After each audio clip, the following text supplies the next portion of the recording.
Heir to a billion-dollar empire, Ethan Wright goes undercover as a low-level assistant to expose corruption within his own company. But just as he takes control, he discovers that the real threat isn't over, because she's been watching him all along. Ethan Wright stepped out of the sleek black town car and onto the pavement of Manhattan's bustling financial district. The towering glass facade of Wright Enterprises loomed before him, reflecting the morning sun like a beacon of power and prestige. This was his legacy, his father's empire, one he had spent years avoiding. But now it was time to claim his place. Dressed in an unremarkable navy blue button-down and slacks, Ethan looked nothing like the heir to a billion-dollar corporation. That was intentional. Today he was not Ethan Wright, soon-to-be CEO. He was just Ethan Walker, an entry-level administrative assistant. Stepping inside, he was met with a familiar hum of a high-functioning corporate machine. Heels clicking against polished floors, hushed conversations over coffee, the distant ringing of phones. The Wright Enterprises headquarters exuded efficiency and luxury. Yet beneath the surface, Ethan knew there were cracks. The receptionist, a woman with tight curls and sharp eyes, barely looked up as she handed him a visitor's pass. "Third floor. HR is expecting you." Ethan nodded, taking the elevator up. As the doors slid shut, he exhaled slowly. This was more than just an experiment. It was a test. If he was going to lead this company, he needed to understand it from the ground up. When the doors opened, he was greeted by the fast-paced chaos of the administrative department. Employees typed furiously at their keyboards, papers shuffled, and the murmur of hurried conversations filled the air. Ethan barely had a moment to take it all in before a sharp voice cut through the noise. "Ooh, new guy." A woman approached, tall, poised, and dressed in a charcoal gray suit that screamed authority. Her dark blonde hair was pulled into a sleek bun, her sharp blue eyes assessing him like a problem she didn't have time for. "Rachel Carter," she said briskly, offering no handshake. "I run this department, and that means I run you." "Understood." Ethan hid his amusement. So this was Rachel Carter, the notorious manager known for her ruthlessness. She was exactly as people had described. Efficient, commanding, and by the looks of it, not one for pleasantries. "Understood," he replied smoothly. "Good. You're an assistant now, which means you do whatever I tell you." "Got it. Got it," he said, keeping his expression neutral. "Great." She barely glanced at him before turning toward a cluster of desks. "We're behind schedule on the client reports, and I don't have time to babysit. First task, go make coffee." "Enough for everyone." Ethan almost laughed. She really just told the future owner of the company to make coffee. But he didn't argue. Without hesitation, he nodded and made his way to the break room. If he had learned anything from his father, it was that leadership wasn't about demanding respect. It was about earning it. Right now he was just another employee. And if that meant making coffee, so be it. The break room smelled of burnt espresso and stale sugar. He found the industrial coffee machine and began preparing the first batch. As he worked, snippets of conversation from nearby employees floated toward him. "Ugh, Rachel's in a mood today. Isn't she always? She's gunning for that promotion. She'll step on anyone to get it. New guy's gonna learn fast. Poor thing doesn't stand a chance." Ethan smirked to himself. "We'll see about that." By the time he returned, balancing 2 trays of steaming cups, Rachel was too busy on a phone call to acknowledge him. He placed the coffee carefully on the conference table and was about to step away when he heard her say, "Yes, Mr. Dawson, I understand. I'll make sure everything runs smoothly. I know you're looking for the right person to lead this company, and I won't disappoint you." Ethan's grip tightened around the empty tray. So that's what this was about. Rachel wasn't just running this department. She was aiming for the top. Interesting. As he turned to leave, Rachel finally glanced at him, taking the coffee without a word. Ethan walked back to his desk, hiding a smile. This was going to be fun. Ethan settled into his assigned cubicle, a cramped space wedged between 2 overstuffed filing cabinets. From here, he had the perfect vantage point to observe how Wright Enterprises truly functioned. Not from the top, but from the trenches. Rachel moved through the office like a storm, issuing orders with clipped efficiency, barely pausing to acknowledge anyone unless it benefited her. Employees either scrambled to fulfill her demands or did their best to avoid her entirely. Ethan kept his head down, playing his role. He spent the first few hours handling basic administrative tasks, sorting emails, organizing schedules, but mostly he watched. What he saw was disheartening. The office was tense, filled with exhausted employees who worked hard but never seemed to be recognized. There was no collaboration, only survival. Rachel's leadership style was built on fear, and it was suffocating everyone beneath her. Across the room, he spotted Sophia Lane, the executive assistant to Michael Dawson, the CEO. Unlike Rachel, Sophia was well-liked. She moved through the office with quiet efficiency, offering polite smiles, but her sharp gaze missed nothing. When their eyes met briefly, Ethan noticed a flicker of curiosity in her expression. He quickly turned back to his computer, keeping his cover intact. A conversation worth noting. Late in the afternoon, as Ethan filed some reports, he overheard two employees whispering by the copier. "Did you hear? Dawson is under pressure to pick the next CEO. Yeah, the board wants a decision soon. And guess who's making sure she's at the top of the list? Rachel." "Exactly. If she gets promoted, we're screwed." Ethan absorbed the information, keeping his face neutral. Rachel wasn't just playing the role of a tough boss. She was positioning herself as a future leader. He needed to see more. First clash with Rachel. As the day wound down, Rachel called out, "Walker, my office, now." Ethan stepped inside, keeping his expression unreadable. Rachel leaned against her desk, arms crossed. "You're quiet," she observed. "Most new hires either try too hard or screw up immediately. You blend in too well." Ethan gave a small shrug.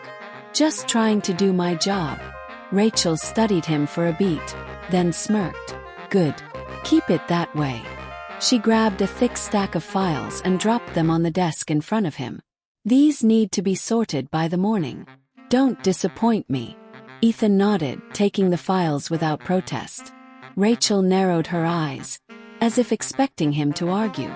When he didn't, she waved him off. Dismissed. As he left, Ethan allowed himself a small smirk. She had no idea who she was trying to intimidate. The office was nearly empty when Ethan finally set down the last of the sorted files. The rhythmic hum of fluorescent lights filled the quiet space, interrupted only by the occasional sound of papers rustling or keyboards clacking from the few remaining employees working late. He stretched his arms, rolling his stiff shoulders. Rachel had dumped busy work on him, expecting him to either complain or fail. Instead, he finished everything ahead of schedule. Now it was time to test her. A small gesture, a big reaction. The next morning, Ethan walked into the office early, carrying 2 coffees, one for himself and one for Rachel.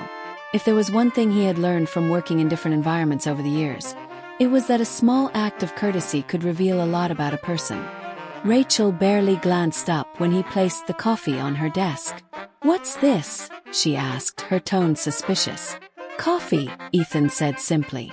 "Figured you'd need it with everything going on." Rachel studied the cup as if it were a trap. Then, with a scoff, she pushed it aside. "I don't need handouts. If you have time to fetch coffee, you have time to double-check the invoices from yesterday." "Interesting." Ethan nodded, retrieving the folder she had shoved toward him. She didn't like anything that resembled kindness. Or maybe she just didn't trust it. Discovering the problem. As he reviewed the invoices, something caught his attention. A discrepancy in the numbers. It wasn't major, but it was enough to raise questions. A few vendors were being overpaid, and some reports looked off. Ethan frowned. Had Rachel made these errors, or was something more deliberate happening? He debated bringing it to her attention. If she had overlooked them, it would prove she wasn't as competent as she wanted everyone to believe. If she had done it intentionally, Well, that would be even more revealing. Either way, it was a crack in her perfect facade. Nicey response. When he approached Rachel's desk, she barely acknowledged him. I found a discrepancy in the invoices, he said, keeping his tone neutral. Some payments don't match the contract amounts. Rachel finally looked up, her expression unreadable. You're an assistant, she said coolly. Not a financial analyst. Do your job and leave the reports to people who actually understand them. Ethan met her gaze evenly. She wasn't just dismissing him, she was hiding something. Understood, he said, handing the file back. Just thought you'd want to know. Rachel took the folder, flipping through the pages, then casually set it aside. Get back to work, Walker. Ethan walked away, but his mind was racing. She had just made a mistake, one he wouldn't forget. The tension between Ethan and Rachel had shifted. Though she still treated him like an invisible cog in the machine, there was something different in her gaze when their eyes met. Suspicion. She was watching him now. Ethan had expected this. After pointing out the invoice discrepancies, Rachel would either acknowledge the mistake and correct it, or double down and try to push him out. She had chosen the latter, isolating the problem. By the end of the week, Rachel started giving Ethan assignments that pulled him away from the rest of the team. Walker, I need you to reorganize the entire archive room, she ordered on Monday morning. On Tuesday, she dumped a stack of outdated reports on his desk. Summarize these by the end of the day. And don't bother anyone else with questions. I expect you to figure it out yourself. By Wednesday, she had reassigned him to a workstation in a secluded corner, far from the rest of the administrative team. She was isolating him. A lesser employee might have felt defeated.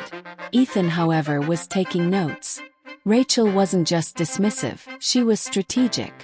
She saw him as a threat and was trying to push him out before he got too comfortable. Which meant one thing. She had something to hide. Sophia's suspicion. By Friday, Ethan was sorting through expense reports alone in his corner when a soft voice startled him. You're either incredibly patient or incredibly stupid. He looked up to find Sophia Lane, arms crossed, staring at him with a raised brow. Ethan leaned back in his chair. That depends on who you ask. Sophia smirked. Rachel has it out for you. She's been trying to bury you in meaningless work all week. Yeah, I noticed. Sophia tapped a finger against her arm. Yet you're not complaining or quitting. Which makes me wonder. Who exactly are you, Ethan Walker? Ethan held her gaze, keeping his expression unreadable. Just a guy trying to keep his job. Sophia studied him for a long moment. Then, with a small smile, she shook her head. If you say so. She turned to leave but hesitated. Be careful. Rachel doesn't like being challenged. Ethan watched her walk away. Sophia was sharp. Too sharp. If she was already questioning his identity, it wouldn't be long before she started digging. And Rachel. She wasn't going to stop until she got rid of him, which meant it was time to push back. Ethan knew Rachel's patience was wearing thin. She wanted him gone. She had thrown every petty obstacle she could at him, expecting him to break under pressure. But instead of pushing him away, she had only given him more time to observe her, more opportunities to spot cracks in her carefully controlled image. And now, thanks to those cracks, he had proof. A dangerous discovery. After another day buried in outdated reports, Ethan decided to retrace the invoice discrepancies he had noticed earlier. With Rachel keeping him at a distance, he had no access to high-level financial records. But he didn't need them. Sometimes the smallest details told the biggest stories.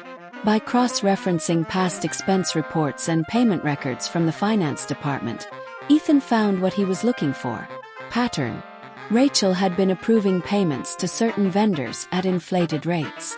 Each transaction was small enough to go unnoticed, but over time, it amounted to thousands of dollars siphoned away. And it all led back to her department. She wasn't just manipulative. She was corrupt. Sophia confronts Ethan. Ethan was printing copies of his findings when Sophia appeared at his desk again. Arms crossed, expression unreadable. "You're not just an assistant," she said. Ethan kept his focus on the printer. "I don't know what you're talking about." Sophia sighed, pulling a folder from behind her back and tossing it onto his desk. "I ran your background check." Ethan froze. "Your employment history is spotless. Too spotless," she continued. "No gaps, no inconsistencies. But your personal records, that's another story. There's no trace of an Ethan Walker before last year. Like he just appeared out of nowhere." Ethan exhaled slowly, choosing his words carefully. "You know how easy it is to scrub personal records." Sophia gave him a pointed look. "Exactly." Silence stretched between them. "You're Ethan Wright," she said finally. "Aren't you?" Ethan met her gaze. There was no point denying it now. "Yes," he admitted. Sophia leaned back slightly, as if absorbing the weight of the truth. "You're the next CEO." "Not yet," he corrected. "And if you expose me, I may never be." She frowned. "Why the secrecy?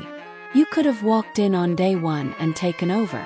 Ethan gestured toward the office around them. "If I had done that, do you think anyone would have told me the truth about how things really run here? Do you think Rachel would have shown her true colors?" Sophia hesitated, then exhaled. "No. She would have played the perfect executive." "Exactly." She studied him, as if weighing whether to believe in his plan. "You're playing a dangerous game," she warned. "Rachel isn't just ruthless, she's careful. If she realizes you're a threat, she won't hesitate to take you down." Ethan nodded. "That's why I need to move before she does." Sophia sighed. "All right, I'll keep your secret. But you better know what you're doing." Ethan smirked. "I always do." Ethan now had two crucial things: proof of Rachel's misconduct and an ally in Sophia. But that wasn't enough. If he wanted to bring her down without exposing himself too soon, he needed a plan, one that forced her to reveal her own corruption. And he didn't have much time. Rachel was getting closer to securing her promotion, and if she managed to climb higher, it would be even harder to remove her. He had to act before that happened, setting the trap. Sophia helped Ethan discreetly gather more evidence over the next few days. She had access to financial records that confirmed what Ethan suspected. Rachel had been inflating vendor payments, and there was a trail leading straight to her. But exposing her wasn't as simple as dropping a file on Michael Dawson's desk. Rachel had built a reputation as a results-driven leader. She had influence, and if she saw the attack coming, she'd spin it in her favor. She had to be caught in the act. The perfect opportunity. By Friday, the opportunity presented itself. Rachel was scheduled to attend a high-level finance meeting with Dawson and the executive board. The topic: performance reviews and budget allocations. If Rachel was going to manipulate numbers to her advantage, it would happen there. Sophia managed to get Ethan assigned as an assistant for the meeting. His first chance to see the boardroom from the inside. The moment of truth. That afternoon, Ethan entered the conference room as Rachel prepared her presentation. She barely acknowledged him, assuming he was there to take notes. When the meeting began, Rachel stood at the front, cool and composed. "Over the past year, my department has significantly improved efficiency," she began, clicking through polished slides. "We've optimized vendor contracts and streamlined expenses, saving the company thousands in unnecessary costs." Line number 1. Ethan kept his expression neutral. She continued, presenting doctored financial reports that made it seem as if her strategies had single-handedly boosted profits. "With this continued trajectory, I believe I can take on more responsibility within Wright Enterprises," Rachel said smoothly.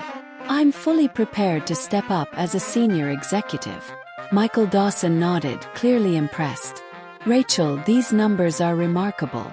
We've been looking for a leader who can bring results like this." She was so close to getting exactly what she wanted. Then, Ethan raised his hand. "If I may," he said, "I noticed something in the financial reports that I think deserves a closer look." Rachel turned, narrowing her eyes. "Walker, this isn't your place." Dawson frowned. "Let him speak." Ethan stepped forward, sliding a file across the table. I reviewed the vendor payments from the last 6 months, he said. And it seems some companies have been receiving higher than contracted payments. All approved by Rachel Carter. The room fell silent. Rachel's expression darkened. Are you accusing me of fraud? Ethan met her glare, unfazed. I'm just presenting the numbers. Dawson flipped through the file, his jaw tightening. The other board members whispered among themselves. The trap had been set. Rachel had one chance to talk her way out. And Ethan was ready for whatever came next. Silence hung over the conference room like a heavy fog. Michael Dawson's expression darkened as he flipped through the report Ethan had just handed him. Around the table, the other executives exchanged uneasy glances, murmuring in hushed voices. Rachel Carter, however, remained perfectly still. Too still. Then slowly, she let out a sharp breath and forced a tight-lipped smile. This is absurd. Ethan said nothing, simply watching her. Rachel turned toward Dawson, her voice controlled but edged with irritation. Sir, with all due respect, these accusations are ridiculous. The numbers I presented were reviewed and approved by our finance team. If there were any irregularities, they would have caught them long before now. A calculated move, shifting blame while maintaining plausible deniability. Ethan had expected nothing less. Dawson's fingers tapped against the table as he studied the documents. Then you won't mind explaining why these payments, each one exceeding the contracted rate, were all personally approved by you? Rachel's jaw tightened just slightly. Ethan caught it. So did everyone else. The unraveling begins. Rachel straightened her posture, her confidence cracking just enough to show the first sign of real panic. I don't have these reports in front of me, so I can't speak to them directly, she said smoothly. But I stand by my decisions. If there were discrepancies, they were either accounting errors or necessary adjustments to maintain vendor relationships. Convenient, Ethan said, his voice even. Because these necessary adjustments all seem to benefit the same few vendors. And those vendors, he pulled out a separate folder and slid it across the table, are connected to accounts registered under aliases. Ones that, when traced, lead directly back to you. A few executives gasped. Rachel's composure wavered. This is outrageous, she snapped, her mask slipping. You're basing these accusations on what? Some desperate attempt to make a name for yourself. Dawson leaned forward. If that's the case, then tell me, Rachel. How do you explain this? He gestured to the files. For the first time since the meeting started, Rachel hesitated. It was brief, a half-second of uncertainty. But in a room full of corporate sharks, it was fatal. The final blow. Ethan pressed the advantage. If it's all just an accounting error, then why did you personally override multiple payment approvals? Rachel shot him a look of pure venom. Dawson let out a slow breath. Rachel, this is serious. If there's an issue with our financials, it needs to be addressed immediately. And if there's any misconduct, he folded his hands together, his voice firm, there will be consequences. Rachel's fingers curled into fists against the table. She had lost control of the situation. She knew it. And so did everyone else. The moment of truth. Then, in a final act of desperation, Rachel did something no one expected. She turned toward Ethan, her eyes burning with anger, and laughed. You're good, she said, shaking her head. Really good. Almost too good. A few executives shifted uncomfortably. Rachel smirked, eyes locked on Ethan. You've been playing this game like you belong here. But I've been in this business long enough to spot an outsider. So tell me, who the hell are you really? Ethan kept his face unreadable, but inside he felt the shift. She was grasping at straws, trying to deflect attention away from herself. But the room was already turning against her. Michael Dawson sighed and stood. Rachel, we'll be conducting a full internal audit based on these findings. Until then, I think it's best if you step down from your position effective immediately. Rachel's face went white. You're firing me, she hissed. No. Dawson corrected. I'm giving you a chance to walk away quietly. Take it. Rachel's hands trembled at her sides, her mind racing for a way out. But there was none. She had been beaten. And Ethan, he had won. But just as he allowed himself a moment of satisfaction, Rachel's gaze darkened, and she murmured just loud enough for him to hear. This isn't over. The conference room was silent. Rachel Carter stood frozen, her face pale as Michael Dawson's words sank in. Step down. Her breath came in slow, measured inhales, a mask of control over what had to be pure, unfiltered rage. Ethan leaned back slightly, observing. She had lost, and she knew it. But Rachel wasn't the type to accept defeat gracefully. Dawson straightened his suit. I expect your formal resignation by the end of the day. Rachel let out a sharp laugh, shaking her head. This is a mistake. Dawson didn't flinch. No. The mistake was assuming no one would notice what you were doing. Rachel's lips curled, her eyes locking onto Ethan with undisguised contempt. You, she hissed. You set me up. Ethan kept his face neutral. I presented the facts. You set yourself up. Rachel's last stand. Rachel turned back to Dawson. You really think getting rid of me is going to fix anything? I've been running this department better than anyone else ever could. Then you should have done it without skimming money from the company, Dawson said flatly. Rachel clenched her fists. The reality of her downfall was setting in. Some executives shifted uncomfortably, clearly unsettled by how quickly she had fallen from grace. Others avoided her gaze altogether. In the world of corporate power, loyalty disappeared the moment you lost your influence.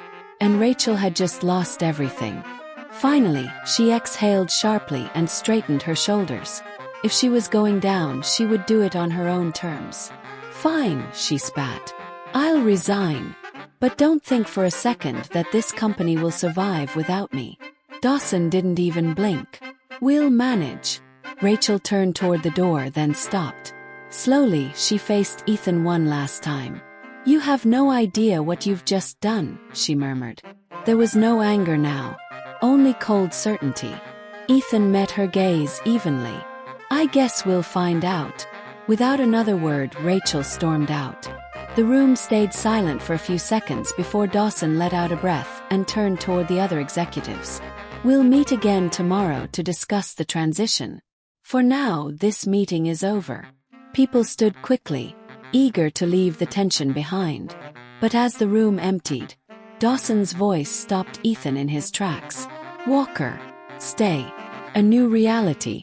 Ethan turned back. Dawson studied him, arms crossed, expression unreadable. You knew, didn't you?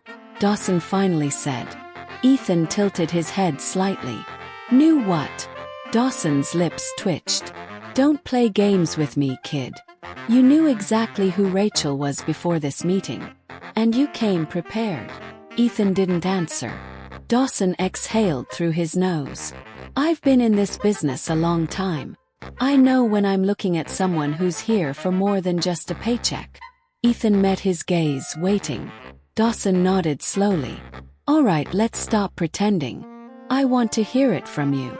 Silence stretched between them. Then finally Ethan spoke.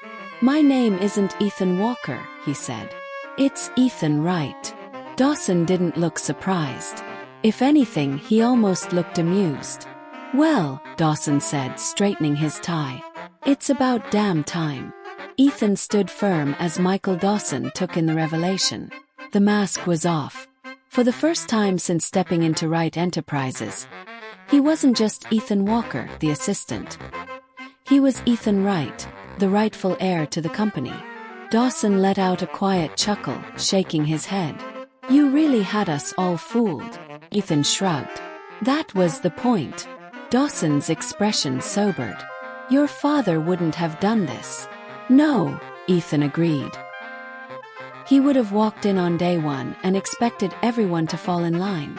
That's not the kind of leader I want to be. Dawson studied him for a long moment. Then, with a nod, he extended his hand. Then let's see what kind of leader you are. Ethan took his hand.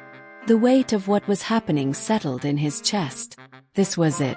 He wasn't playing a role anymore. He was taking his place. The shift begins. News of Rachel's resignation spread quickly. By the time Ethan returned to the administrative floor, the atmosphere had already shifted.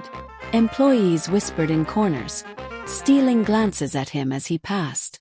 They knew something had changed. Sophia was waiting by his desk, arms crossed, one brow raised. "Well, well," she said. "That didn't take long." Ethan smirked. "You don't look surprised." "I'm not," she admitted. "But I am impressed. You handled Rachel better than most seasoned executives would." Ethan exhaled, running a hand through his hair. "It's not over yet." Sophia tilted her head. "No. But it's a start. A new approach." Instead of retreating to a corner office, Ethan stayed where he was. For now, he worked alongside the employees who had unknowingly helped him understand the company's real problems. Some were hesitant, others were openly skeptical. He didn't blame them. Rachel had ruled with fear. Trust wouldn't be rebuilt overnight. But Ethan had time. And now he had the power to change things for good. As he settled into his chair, he glanced toward Rachel's empty office. Her reign was over. And his. It was just beginning. Ethan sat alone in his father's former office, the skyline of New York City stretching out before him. The sun was setting, casting long shadows across the walls, a fitting metaphor for the new chapter of his life. Had been a long day. Long week. Rachel was gone. The board had approved his transition into leadership. His true identity was no longer a secret. But as he looked out over the city, he knew this was only the beginning. A warning from the past. A soft knock on the door broke his thoughts. Sophia stepped in, a serious look on her face. "You should see this." She placed a sleek black envelope on his desk. Ethan opened it, pulling out a single sheet of paper. One sentence. "You think you've won, but I'm not done with you yet. RC." Ethan let out a slow breath. "Rachel." Sophia crossed her arms. "She's not the type to go quietly." "No," Ethan murmured, folding the note. "She's not." The next battle. Rachel had left the company, but she still had connections. She knew Wright Enterprises inside and out. If she wanted to retaliate, she wouldn't do it impulsively. She'd wait, plan, strike when he least expected. Sophia studied him. "What do we do?" Ethan smirked. "We don't react. We get ahead." He stood, buttoning his suit jacket. Rachel thought she was the only one who could play the long game. She was wrong. She was wrong. A new era begins. As he stepped out of the office, employees turned to watch. This time they saw him differently. Some were wary, others were hopeful. Ethan met their gazes, then gave a small nod. Silent promise. This company was going to change. And he would be the one to change it. No more deception. No more fear. No more Rachel Carter. But as he walked down the hallway, one thought lingered in the back of his mind. Rachel wasn't done. And neither was he. But now that Ethan has finally taken control, he realizes his biggest battle is yet to come. Rachel may be gone, but she's not defeated. What is she planning? And is Ethan truly ready to face an enemy who knows every weakness of the company better than anyone? Asterisk asterisk. Click on the video on the screen to continue this journey of self-discovery and find out just how far Ethan will have to go to protect the legacy he just claimed. And if you want more stories like this, subscribe to the channel now and turn on notifications so you don't miss a thing. See you in the next one. Asterisk asterisk.